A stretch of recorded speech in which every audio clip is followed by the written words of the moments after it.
Alessandra Moretti si sbilancia e dà il suo personale pronostico, nonostante i bookmakers dicano il contrario. Il PD alle regionali farà cappotto. 7-0 e il Veneto per noi sarà il golden goal.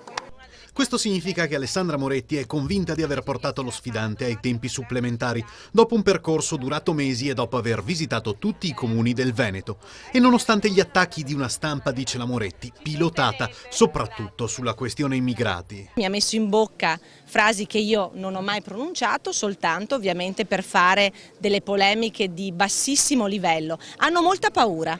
Sono molto nervosi. A poche ore dalla presentazione delle liste dei cosiddetti impresentabili che in Campania hanno creato qualche grattacapo al compagno di partito De Luca, la Moretti ci tiene a ribadire che in Veneto le liste sono state fatte con criteri rigidissimi. Io credo che in Veneto il Partito Democratico e la mia coalizione abbia dato una prova straordinaria di onestà.